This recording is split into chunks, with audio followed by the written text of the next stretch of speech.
Olá pessoal, a paz do Senhor Jesus. Vamos iniciar mais uma aula, lição 3 da nossa escola bíblica desse trimestre, que tem como título principal "E o Verbo se fez carne", e hoje vamos para a lição "A verdadeira adoração".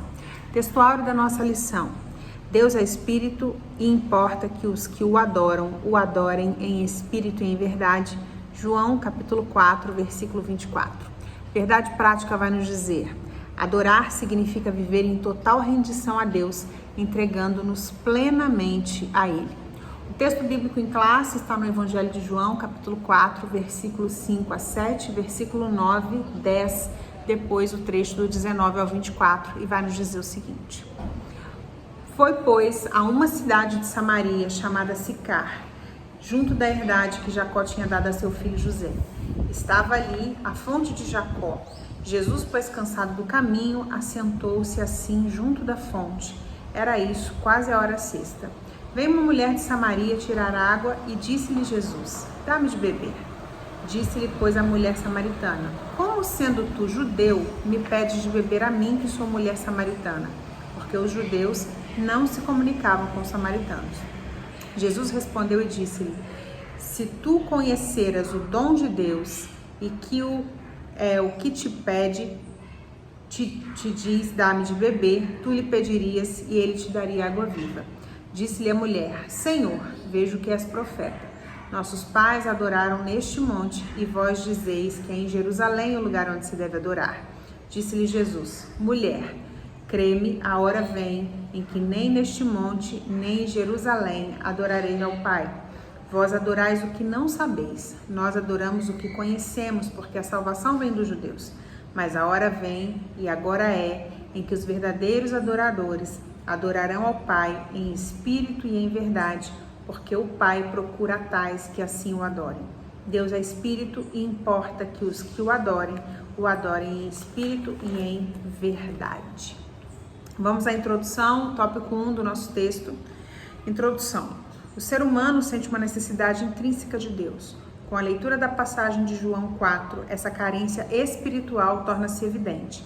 Neste contexto, também se revela a importância de uma autêntica adoração que surge de uma experiência profunda com Jesus Cristo. Por este motivo, a adoração cristã é o tema principal desta lição. A partir do diálogo entre Jesus e a mulher samaritana, podemos extrair ensinamentos valiosos sobre a adoração. O tópico 1, que vai ser subdividido em 3 subtópicos, diz o seguinte: o encontro em Samaria e 2 preciosas lições. Subtópico 1, a necessidade de passar em Samaria. 2, a necessidade do ser humano. E 3, o lugar de adoração a Deus. Nós vamos iniciar com essa leitura do tópico 1, tópico 2, tópico 3, e a cada tópico eu vou fazendo a explicação. A necessidade de passar em Samaria. Em João 4,4 é informado que era-lhe necessário passar por Samaria. O Senhor deixava a Judéia em direção à Galiléia e para tal teria de atravessar por Samaria. Apesar de evitar entrar nessa cidade devido à tensão racial entre judeus e samaritanos, havia uma missão ainda mais urgente: o encontro com a mulher samaritana em Sicar, junto à fonte de Jacó. Durante essa conversa, Jesus abordou o assunto sobre o local adequado para adorar a Deus. Seria em Samaria ou Jerusalém?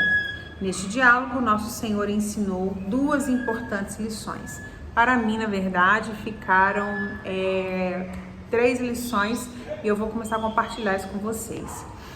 Quando a gente lê esse trecho, do Evangelho de João, capítulo 4, essa conversa com a mulher samaritana, a gente vê o seguinte: que toda a trajetória de Deus ela já tem um destino certo.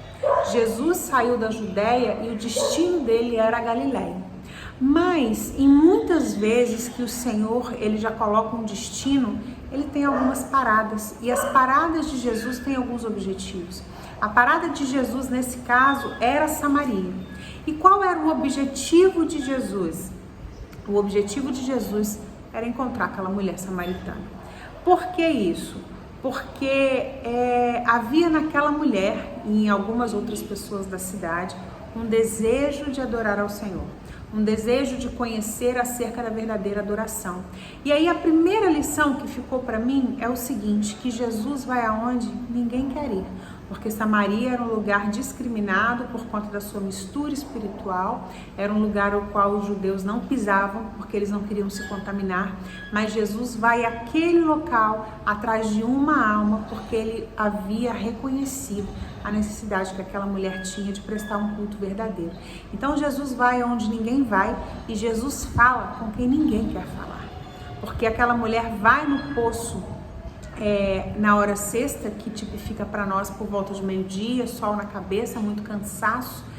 Então aquela era uma mulher que ninguém queria contato com ela. Ela era uma mulher à margem da sociedade. Quando a gente estuda, né, a história, a gente vai lendo o texto, a gente entende por quê, tudo muito relacionado à vida sentimental dela, ao comportamento na vida sentimental dela, e Jesus vai ao encontro.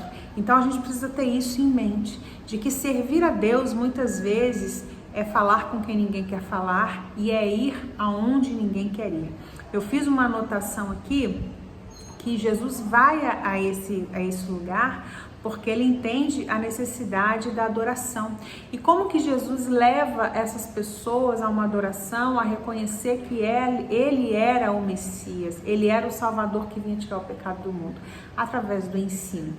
Ele primeiro explica para aquela mulher, aquela mulher fala de Jesus para outras pessoas, essas outras pessoas vêm ao encontro de Jesus e através dos ensinos de Jesus elas dizem para a mulher: agora a gente não crê mais só pelo que você está falando, a gente crê pelo que ele falou para nós. Vamos fazer essa comprovação bíblica? João capítulo 4, a partir do verso 39 vai nos dizer: muitos samaritanos daquela cidade creram nele em virtude do testemunho da mulher que anunciara: ele me disse tudo quanto tenho feito. Vindo, pois, os samaritanos ter com Jesus, pediam-lhe que permanecesse com eles e ficou ali 2 dias. Muitos outros creram nele por causa da sua palavra, ou seja, ensino, e diziam à mulher: já agora não é pelo que disseste que nós cremos, mas porque nós mesmos temos ouvido e sabemos que este é verdadeiramente o Salvador do mundo. Então, o ensino, ele vai produzir nas pessoas fé. Isso já está lá em Romanos, capítulo 10, versículo 17, que diz que a fé vem pelo ouvir e ouvir a palavra de Deus. E através da fé no Senhor Jesus, o Senhor nos conduz a um tempo de adoração, e essa adoração traz intimidade para nós, para que nós estejamos perto de Deus. Então, tudo passa pelo ensino essencial da palavra do Senhor, né? Através do ensino a gente vai sendo discipulado na maneira de adorar, na maneira de se achegar, e o Senhor vai trabalhando e nós vamos crescendo em graça e em conhecimento diante do Senhor. Vamos passar para o tópico 2. A necessidade do ser humano. O encontro entre Jesus e a mulher samaritana não foi um simples acaso. Ele encontrava-se sentado à beira da fonte de Jacó na hora sexta, durante o calor do meio-dia. A mulher samaritana dirigiu-se à fonte para recolher água no momento em que cruzou com Jesus e ouviu um pedido do amado mestre: dá-me de beber. Em resposta ao pedido de Jesus, ela iniciou uma conversa com o divino mestre, até que este lhe propôs uma água que se tornará nela uma fonte de água a jorrar para a vida eterna. O que o nosso Senhor ofereceu à mulher samaritana era um tipo de água capaz de transformar toda a sua existência. Aqui encontramos a primeira valiosa lição: toda pessoa necessita de Deus, por isso devemos aproveitar cada oportunidade para partilhar esta vida. Vou ler o tópico 3 porque eu fiz um comentário único acerca dos tópicos 2 e 3. O lugar da adoração a Deus. Dando seguimento à conversa com Jesus, a mulher samaritana questiona-o sobre onde deveria ocorrer a verdadeira adoração, em Jerusalém ou no Monte Gerizim. Neste diálogo, a samaritana procura entender o local apropriado para adorar a Deus. Em resposta a essa indagação, o nosso Senhor revela uma nova forma de culto. Essa adoração não seria exclusiva dos judeus nem dos samaritanos. Na realidade, o verdadeiro culto dirigido a Deus deve ser feito ao Pai em espírito e em verdade. Aqui encontramos a segunda lição valiosa. O autêntico culto de adoração a Deus, que satisfaz as necessidades humanas, não se limita a um lugar específico, mas reside no mais profundo do ser humano, em espírito e em verdade. Então, sobre isso, eu fiquei pensando o seguinte, que que assim como Jesus, nós devemos ter sempre a vontade de aproveitar cada oportunidade para partilhar acerca do amor de Deus com as pessoas, né? A gente não pode perder tempo. Paulo já deixou a orientação para Timóteo que serve para nós, é a tempo e fora de tempo. E o que Jesus faz? Ele aproveita a ocasião, ele aproveita o lugar para introduzir o discurso. Então, nós pedimos orientação ao Senhor para que nós consigamos introduzir o discurso e apresentar Jesus para as pessoas. Eu anotei aqui o seguinte: Jesus, naquele momento ele estava no poço, ele fala da água, e o que a água traz a ideia para a gente? Limpeza, hidratação, purificação, alimento, né? Então a água, ela tipifica limpeza e vida. É você pegar algo que está sujo e você tornar limpo. É você pegar algo que está morrendo e você trazer vigor de volta. E nós carregamos esse vigor conosco e nós precisamos levar isso para as outras pessoas. Então, o que eu fiz mais uma anotação, que é acerca da adoração, que diz o seguinte: toda pessoa tem a necessidade de adoração. E quando essa adoração ela não é levada ao Deus vivo, fica faltando alguma coisa, né? Por isso Jesus fala de uma água da qual ela não sentiria mais sede, porque não se tratava de um ritual de adoração, mas tratava-se de uma entrega a Deus. Na verdade, é um adorar em espírito, é um estado de entrega, quando nós ouvimos a voz do Senhor e a gente se entrega totalmente ao que Ele está nos pedindo. Isso não tem a ver com lugar, isso tem a ver com nós estarmos atentos ao que o Senhor está falando para nós. Isso, gente, exige intimidade.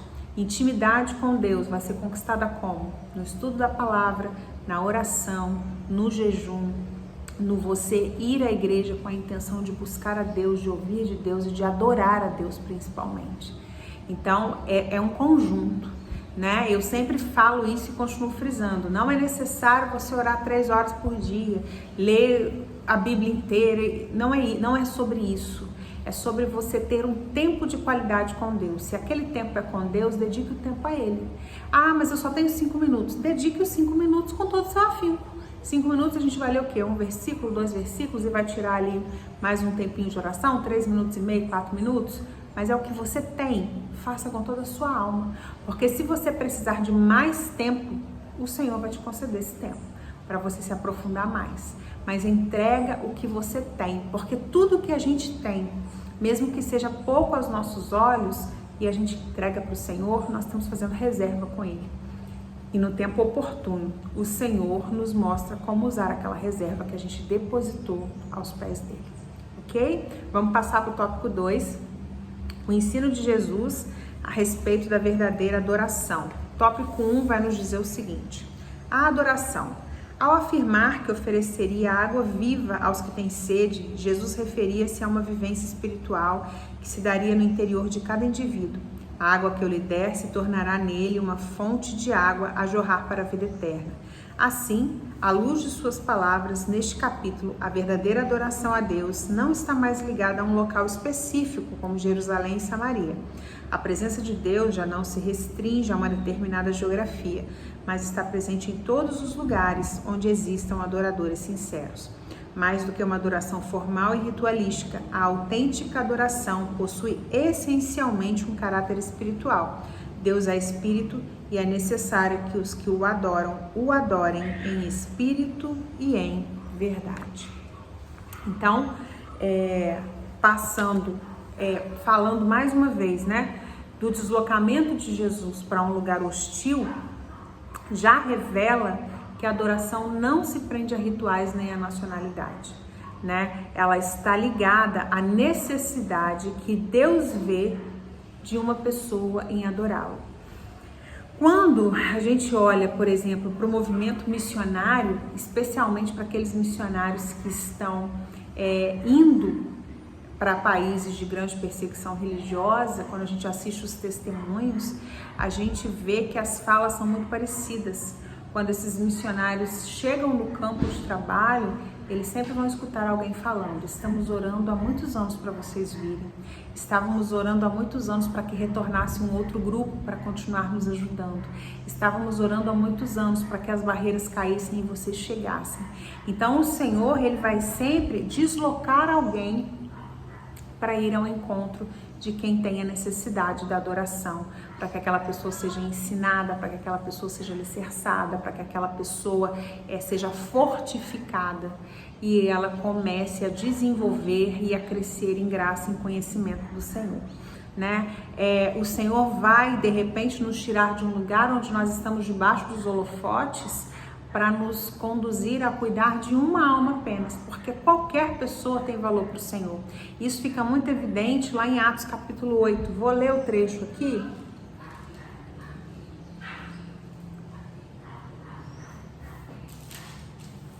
Atos capítulo 8, versículo 4, versículo 5, diz o seguinte: Filipe, descendo a cidade de Samaria, anunciava-lhes a Cristo. As multidões atendiam unânimes às coisas que Filipe dizia, ouvindo-as e vendo os sinais que ele operava, pois os espíritos imundos de muitos possessos saíram gritando em alta voz, e muitos paralíticos e coxos foram curados, e houve grande alegria naquela cidade. No versículo 26, olha a ordem do Senhor para Filipe. Filipe estava em Samaria, pregando, os milagres acontecendo, então Filipe estava debaixo dos holofotes. E olha o que o Senhor fala com ele. Um anjo do Senhor falou a Filipe dizendo: dispõe-te e vai para o lado do sul, no caminho que desce de Jerusalém a Gaza. Esse se acha deserto. Ele se levantou e foi. Eis que um etíope eunuco, alto oficial de Candace, rainha dos etíopes, o qual era superintendente de todo o seu tesouro, que viera adorar em Jerusalém, estava de volta e, assentado no seu carro, vinha lendo o profeta Isaías. Então disse o Espírito a Filipe: aproxima-te deste carro e acompanha-o. Correndo Filipe, ouviu ler o profeta Isaías e perguntou: compreendes o que vens lendo? E ele respondeu: como poderei aprender se alguém não me explicar? E convidou Filipe a subir e a sentar-se junto a ele. Ora, a passagem da escritura que estava lendo era esta: foi levado como ovelha ao matadouro e como um cordeiro mudo perante o seu tosquiador. Assim ele não abriu a boca. Na sua humilhação lhe negaram justiça. Quem lhe poderá descrever a geração? Porque da terra a sua alma é tirada. Então o eunuco disse a Filipe: peço-te que me expliques a quem se refere o profeta. Fala de si mesmo ou de algum outro? Então Filipe explicou, começando por essa passagem da escritura, anunciando-lhe a Jesus. Seguindo eles o caminho, chegando a certo lugar onde havia água, disse o eunuco: eis aqui água, o que me impede que seja batizado? Filipe respondeu: é lícito se crês de todo o coração. E respondendo ele disse: creio que Jesus Cristo é o Filho de Deus. Então mandou parar o carro, ambos desceram a água e Filipe batizou o eunuco. Quando saíram da água, o Espírito do Senhor arrebatou a Filipe, não o vendo mais o eunuco, e este foi seguindo o seu caminho, cheio de júbilo. Então, o Senhor desloca Filipe por conta de uma alma. E essa questão, o Senhor me fazia entender essa questão da adoração sendo tão magnífica, que Jesus fala com a mulher, né, que não vai ser nem em Jerusalém, nem em Samaria, mas importa que os verdadeiros adoradores adorem em espírito e em verdade. Olhem a situação desse eunuco. Ele vai para Jerusalém para adorar, a Bíblia fala isso. Mas, por mais que ele tenha feito o ritual de adoração, ele não conhecia a adoração verdadeira, porque ele não conhecia Cristo. A partir do momento que Jesus, que Deus desloca, né, Filipe, e Filipe ensina aquele homem acerca de Jesus, o primeiro lugar que aquele homem vê que ele poderia prestar uma adoração, que é o batismo, que é você falar para o mundo: não quero mais você, agora eu professo Jesus como meu único e suficiente Salvador. Ele fala: posso já me batizar ali? Não vamos perder tempo. Para você ver que não se trata de lugar, se trata de você adorar a Deus em espírito e em verdade. E a Bíblia vai relatar que quando ele sai do batismo, o Espírito Santo arrebata Filipe, leva Filipe para outro lugar para continuar trabalhando, e o eunuco segue o seu caminho feliz, né? E a gente vê essa trajetória também com Jesus e a mulher de Samaria, porque o capítulo 4 começa com os judeus falando que os discípulos de Jesus já batizavam mais que os discípulos de João, ou seja, Jesus já estava ficando no auge. mas ele para tudo aquilo, até porque esses ambientes que tem fofoca, intriga, Jesus não se agrada disso. Ele sai daquele ambiente que ele estava nos holofotes e ele vai cuidar de alguém que estava distante e desprezado, mas que tinha necessidade de adorar. Então, que a gente não coloque peso ou medida nas pessoas, mas que nós estejamos atentos à voz de Deus. Se é necessário sair do lugar do holofote para ir para um lugar deserto, mas que você leve alguém à adoração, vai valer a pena. Beleza? Vamos tocar aqui a nossa lição. Tópico 2. Jesus e a verdadeira adoração. Ao questionar Jesus sobre o local da adoração, a mulher samaritana teve uma revelação que lhe permitiu entender os ensinamentos de Jesus sobre a verdadeira adoração. O Senhor Jesus é por si só a base para essa adoração genuína. É pertinente ilustrar esta verdade ao lembrarmos do Calvário e do sepulcro vazio, onde após a sua morte, a obra realizada se tornou a razão fundamental para a adoração de todos os cristãos. Embora os locais físicos do Calvário e do sepulcro vazio possam não ser de grande significado, por si mesmos, a lembrança da obra realizada nestes lugares ultrapassa qualquer noção geográfica. O impacto desta obra abrange a todos, não importando o lugar onde se encontrem. Sempre que participamos da ceia do Senhor, esta memória permanece viva em nós, independente da nossa localização. Então, a verdadeira adoração, ela não fala de lugar, mas ela fala do impacto que ela vai causar na vida das pessoas que estão recebendo, que estão adorando e recebendo da presença de Deus.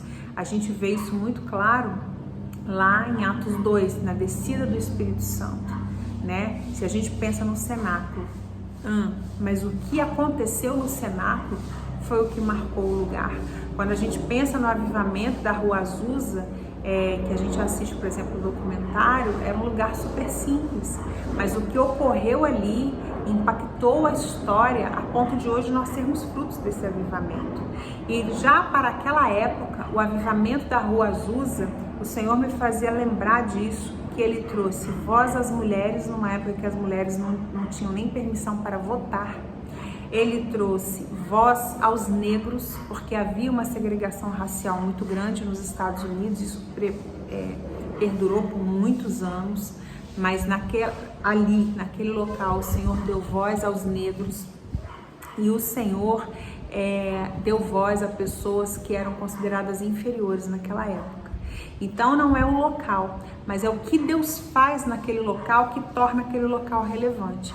Quando a gente fala do avivamento da Rua Azusa, a gente vai se lembrar do local, mas não pelo local em si, mas pelo que Deus fez naquele local, né? Quando a gente fala do Gólgota, a gente não se recorda do local. Eu, por exemplo, não conheço, nunca fui a Israel, mas eu consigo dimensionar o local pelo sacrifício de Jesus que foi feito ali. Então a adoração, ela não está ligada ao lugar, mas o que Deus faz é que torna aquele lugar importante. Pensa nisso. Vamos seguir, tópico 3, adoração bíblica. O conceito bíblico da adoração na língua hebraica, existe uma expressão chamada Hishtawa, que transmite a ideia de manifestar um temor reverente, admiração e respeito característicos da adoração. Já na língua grega, duas palavras são utilizadas para definir adoração: latreia e proscúnio. A palavra latreia refere-se à submissão de quem serve outrem. Por sua vez, proscúnio significa adorar ou ato de adoração. No diálogo com a mulher samaritana, Jesus utilizou o termo proscúnio. Em português, a palavra adoração implica atribuir mérito ou valor a alguém. Em suma, adorar a Deus significa essencialmente reconhecê-lo e render-se e exaltá-lo por tudo que ele é e faz.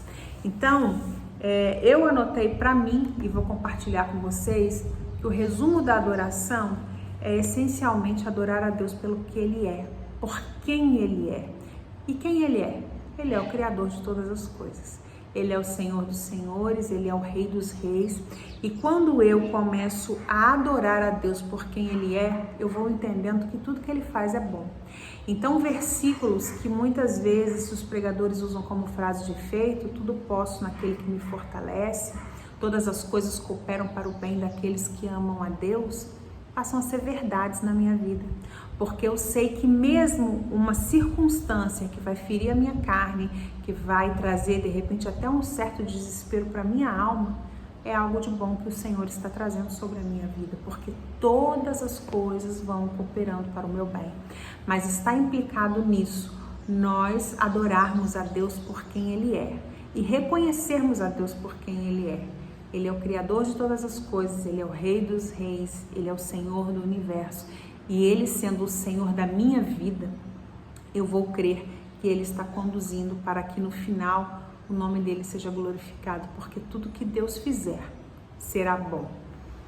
Amém? Tópico 2. A adoração como um ato de rendição a Deus. O conceito fundamental da palavra adorar no Novo Testamento remete originalmente à noção de beijar, associada a um ato de se dobrar os joelhos ou prostrar-se com a testa no solo ou sobre os pés da pessoa a quem se está submisso. O episódio da mulher pecadora ilustra bem esse significado e nos ensina a reconhecer a própria inferioridade e também a superioridade de que estamos dispostos, daquele que estamos dispostos a servir plenamente. E aí eu fiz uma anotação e eu vou ler a anotação mesmo, que é o seguinte: o adorar ao Senhor reconhecendo tem a ver com o prostrar-se diante dele. Fala para nós de submissão à sua vontade. E quando eu estava escrevendo isso, o Senhor me fazia lembrar do povo de Israel. Quando a gente lê o Novo Testamento, a gente vê que por várias vezes Deus fala que o povo de Israel é um povo de dura serviço. Ou seja, é um povo que não gostava de se prostrar diante do Senhor. Era um povo que não queria se submeter à vontade de Deus. E o que acontece com Israel?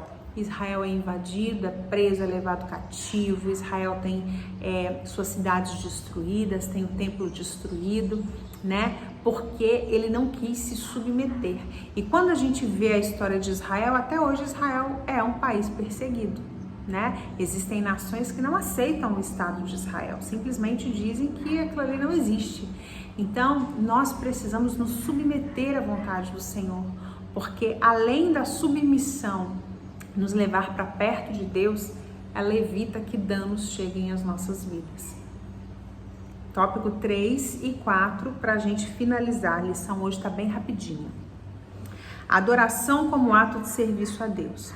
O serviço a Deus está profundamente associado à adoração. Esse é um ato espontâneo que demonstra o nosso reconhecimento da soberania de Deus sobre tudo. Assim, o serviço que prestamos a Ele, ou seja, cumprir os seus propósitos em nós, exige uma entrega total da nossa vida como um sacrifício vivo ao Senhor, de tal forma que não podemos servir a dois senhores, mas somente a um. Trata-se de uma entrega completa a Deus através da nossa experiência. Sentimos uma necessidade profunda de adorar a Deus, conforme é lembrado no Salmo 42. A minha alma tem sede de Deus, do Deus vivo. Quando entrarei e me apresentarei ante a face de Deus? A gloriosa presença do Deus Todo-Poderoso satisfaz todas as carências da pessoa. Assim, a verdadeira adoração envolve uma postura interior que permite ao crente estabelecer um vínculo profundo com Jesus Cristo, reconhecendo como Senhor e Salvador de nossas vidas. Então, entrelaçando com o tópico 1, que fala da adoração como um ato de submissão a Deus, essa submissão nos conduz a um caminho de serviço ao Senhor. Porque servir ao Senhor é muito mais do que fazer. Servir ao Senhor implica-se em a gente negar a nós mesmos. É a gente negar a nossa vontade para que o reino do Senhor venha crescer na terra, para que a vontade de Deus prevaleça. Porque o trabalhar para o Senhor fala essencialmente de nós cuidarmos uns dos outros. E como que Jesus disse que nós seríamos reconhecidos pelo mundo como aqueles que servem a Ele? Quando nós amássemos uns aos outros, né? E Jesus fala isso no momento em que Ele está demonstrando um amor serviçal, um momento em que Ele lavou os pés dos discípulos e Ele está dando instruções para os discípulos. E esse lavar os pés, gente, fala de submissão. Fala da gente descer, fala da gente negar a nossa vontade para que o nome de Jesus seja glorificado. E todas as vezes que eu faço isso, eu estou adorando ao Senhor. Então, a nossa adoração é um reconhecer o senhorio de Cristo sobre a nossa vida. É reconhecer que nós vamos negar a nossa vontade, porque a vontade dele é muito maior e muito mais soberana que a nossa. Então guardem isso, busquem aprender da palavra de Deus, porque a fé vem do ouvir e ouvir a palavra de Deus. Busquem um tempo de intimidade com o Senhor, de falar com Deus da sua necessidade, mas de ouvir o que o Senhor tem para dizer. E sempre que tiver oportunidade, fale do amor de Deus e sirva as pessoas que estão à sua volta. Sirva as pessoas, porque às vezes um gesto nosso de carinho, um gesto nosso de cuidado para com outra pessoa vai sarar feridas que estão abertas há muito tempo e vai fazer com que aquelas pessoas cresçam e permaneçam junto com o Senhor Jesus. Fiquem com Deus, até semana que vem.